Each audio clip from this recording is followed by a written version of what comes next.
est parti pour la troisième et dernière période de la grande team. J'espère que vous passez un aussi bon moment que nous. Nous, on s'éclate vraiment en compagnie de notre invité, Monsieur Constant Roux, qui est président de l'Union des clubs de football amateurs de Côte d'Ivoire. On va re-accueillir, si je puis me permettre, notre Yellow. Bonsoir Tia. Alors, dites-moi, il y a beaucoup de messages déjà. C'est chaud ici. C'est chaud sur la page Facebook.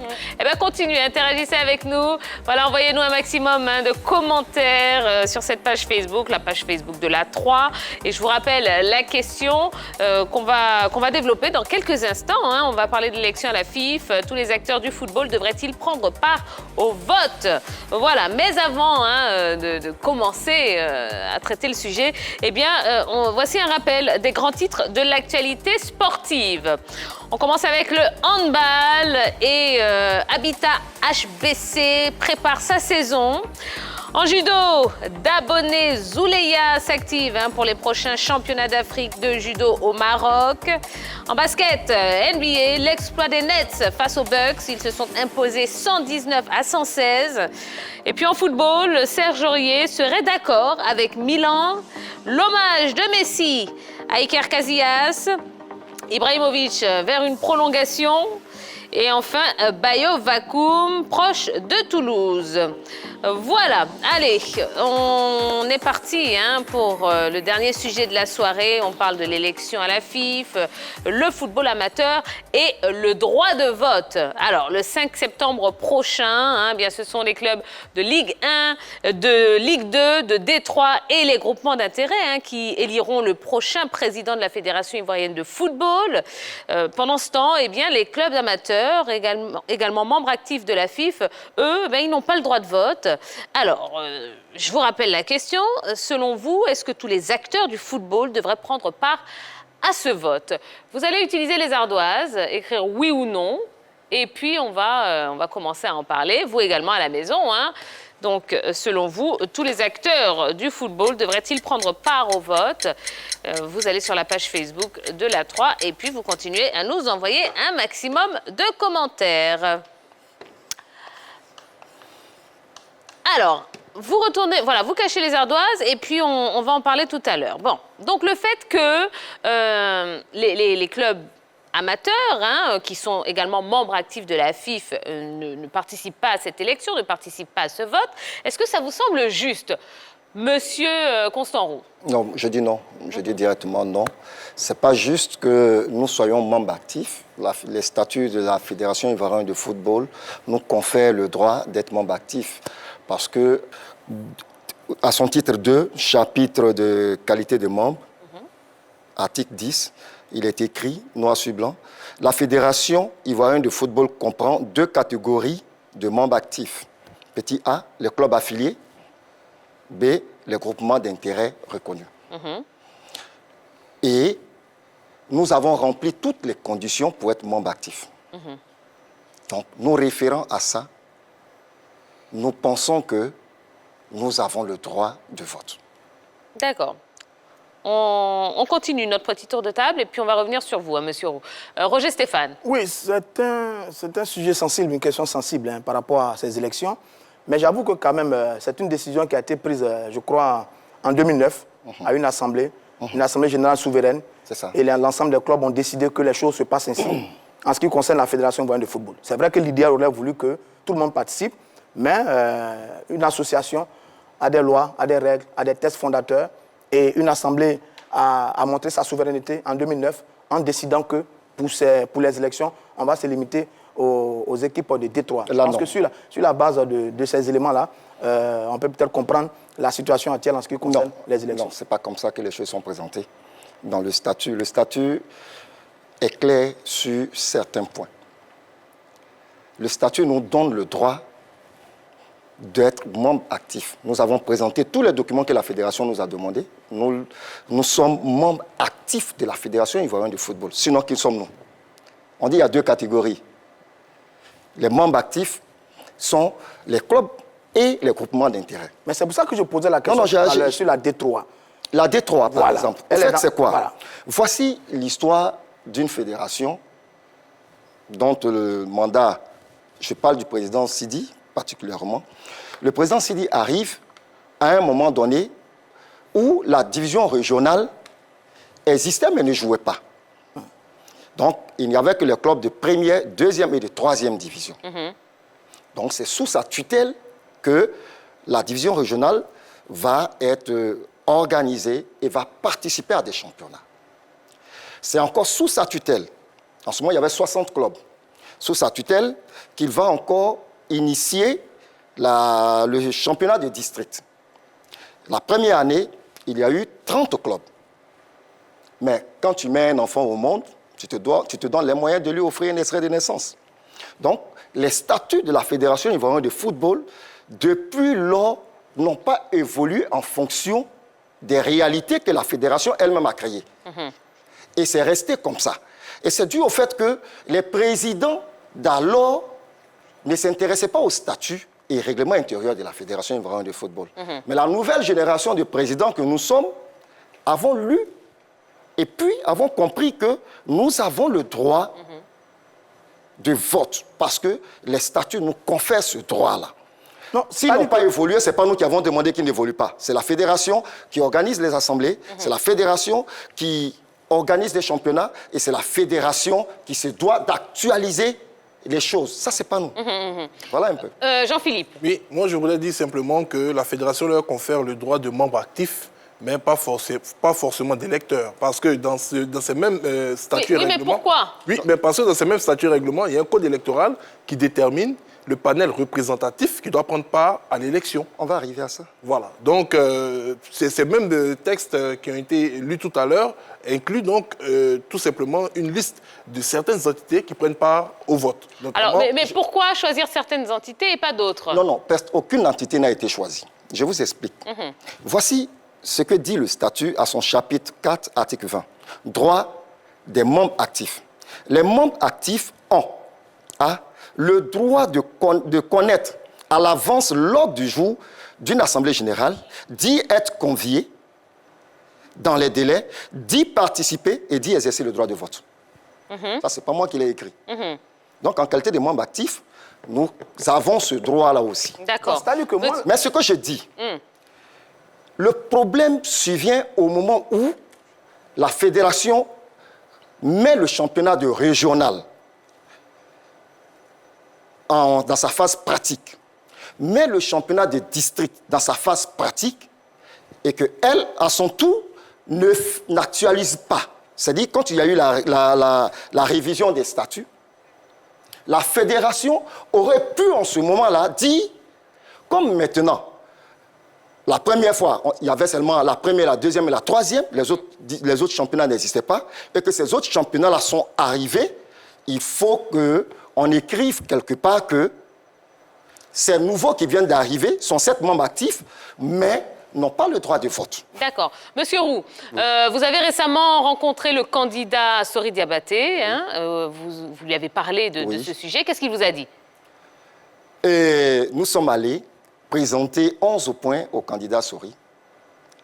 Nous lui avons indiqué que nous voudrions avoir le droit de vote. Le candidat Sori nous a dit que dès son élection, il va avoir une révision des tests.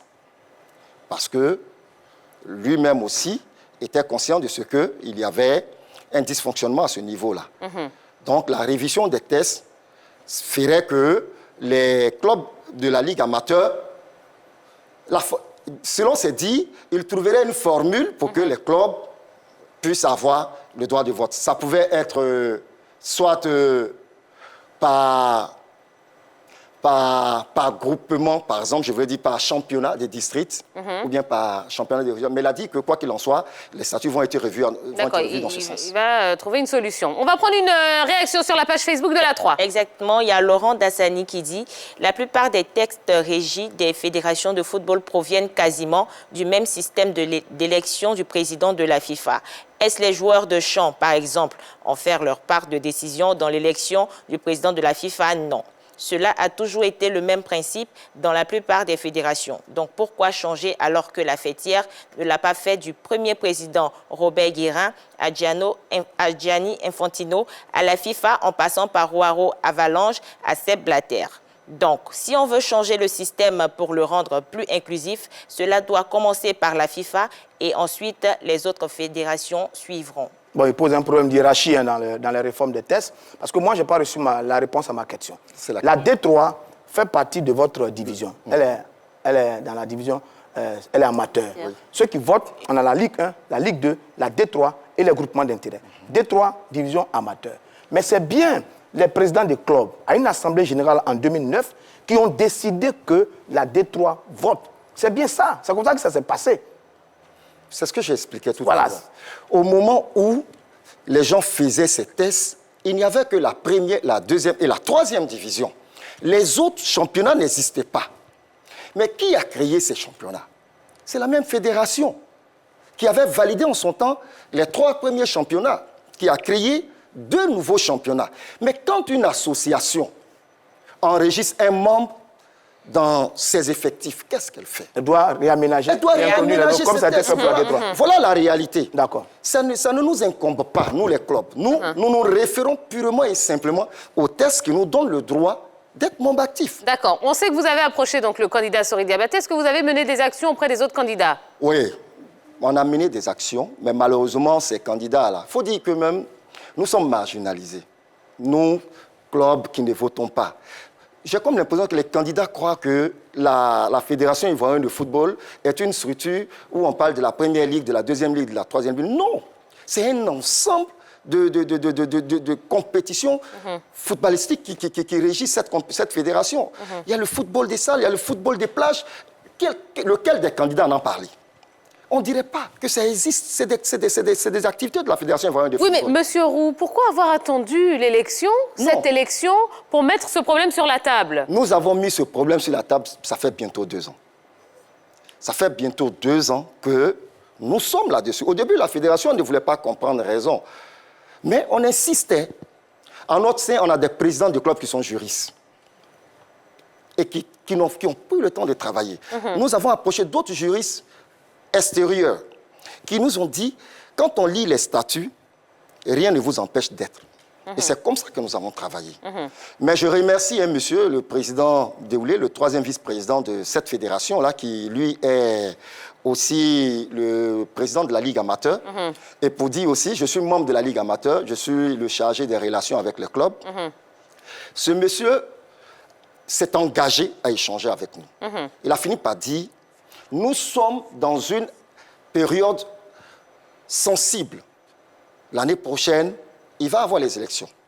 Et les élections qu'il va avoir, le président Sidi nous a demandé de faire beaucoup d'efforts pour ne pas modifier les statuts, de peur que ça laisse à interprétation, surtout que la période était sensible. Parce qu'il y avait le GX qui était de son côté, il y avait les élections qui arrivaient.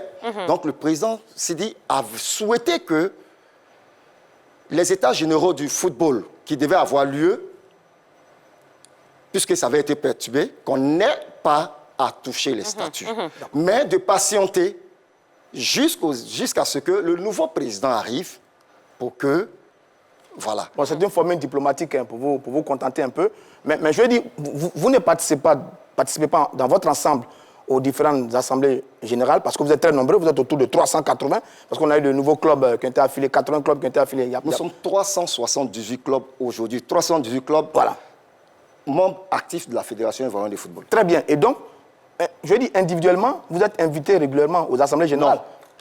À partir de ce moment, pour poser le problème... Non, j'arrive. On n'a jamais été invité à une assemblée générale. Mais... Individuellement? Non, quand on dit individuellement... Voilà. Individuellement, c'est... Je ne veux même pas qu'on prenne le terme individuel. Moi, je peux, à une assemblée générale de 300 clubs, quand je dis à Stéphane, viens, Stéphane ne vient pas au nom des 300 clubs. Stéphane vient seul. Mais ça se fait. Oui, j'ai appris. D'accord, d'accord. Prenons un nouveau commentaire sur la page Facebook. Il y a un internaute qui est plutôt d'accord avec notre invité, Fulgence Kofi, qui dit oui, tous les acteurs doivent prendre part au vote. Parce que pour moi, je ne pense pas que la vie d'une fédération doit se reposer sur 81 personnes. Il faudrait plutôt qu'on élargisse à tout le monde afin que chacun se sente concerné à cette élection présidentielle. D'accord. Je voudrais rebondir sur quelque chose. Vous savez, nous, club de football amateur, c'est vraiment, c'est pas facile. Imaginez-vous un instant, des groupements d'intérêt qui ne cotisent aucun radis pour la Fédération ivoirienne de football reçoivent des subventions. Aucun groupement d'intérêt en Côte d'Ivoire ne paye 5 francs à la Fédération ivoirienne de football. Et la Fédération ivoirienne de football prend de l'argent que nous cotisons pour donner au groupement d'intérêt. Ce n'est pas normal. Mais nous, clubs de district, nous payons nos 50 000 francs d'affiliation au même titre que la 3e division. Nous payons 200 000 francs CFA pour participer à un championnat. Et quelquefois, c'est nous qui produisons les ballons. D'accord. C'est nous qui produisons les filets. Alors, dans quelle mesure est-ce qu'on pourrait impliquer tous les acteurs du football dans le processus de vote? C'est une question des tests. Moi, je pense qu'il faut que la fédération ait le courage d'organiser une chose, comment on appelle ça? Un toilettage de ces tests, où tous les acteurs qui régissent cette fédération, parce que ce n'est pas la Ligue 1, ce n'est pas seulement la Ligue 2, la Ligue 3, où il y a plein d'autres associations au sein de cette fédération-là, que tout le monde s'asseye et qu'on discute, qu'on trouve voilà. C'est vraiment ce que moi je pense. Il faut qu'on s'asseye et qu'on revoie les tests. D'accord. On va rappeler la question du sondage et puis on va regarder un petit peu vos réponses. Donc, l'élection donc, à la FIF, tous les acteurs du football devraient-ils prendre part au vote? Levez vos ardoises et puis vous allez expliquer vos réponses. Alors, on commence par vous, Jean-Philippe. Moi, je l'ai dit tout à l'heure lorsque j'ai eu à m'exprimer sur cette question. Toute élection, tout simplement, s'effectue par un panel représentatif. Donc, à partir de ce moment, l'invité l'a dit, il y a les textes qui leur permettent d'être membres actifs, mais il y a un code électoral qui a été déjà établi. Mais dans son explication, on a compris que dans le code actuel, même s'ils sont reconnus comme membres actifs, rien ne stipule. Bon, il a cité l'élément du vote, mais avec le code, il y a une sorte de conflit entre certains articles. Et là, il a parlé pour parler avec l'un des candidats pour un amendement des textes, pour que les textes soient beaucoup plus clairs. Donc, à partir de ce moment, je pense que peut-être avec la suite des événements, un certain nombre de clubs amateurs pourraient prendre part au vote. Cela va se faire peut-être petit à petit, mais d'inclure jusqu'à plus de 400 votants, je pense que ça va faire beaucoup. D'accord. Bon, c'est pour ça que je dis que c'est une question de documents. Oui. Quand on va s'asseoir, on va forcément trouver des solutions qui ne sont pas forcément applicables à la Côte d'Ivoire seulement. Nous, aujourd'hui, on a des approches avec l'association française de football amateur. On est en train d'échanger avec eux, on est en train de vivre leur expérience aussi. Donc, quand on regarde beaucoup de choses, on essaie aussi de comprendre ce qui se passe ailleurs. Donc, on ne peut pas, je dirais peut-être calquer ou même dessiner quelque chose qui est propre à la Côte d'Ivoire. Pour nous, il faut qu'on échange.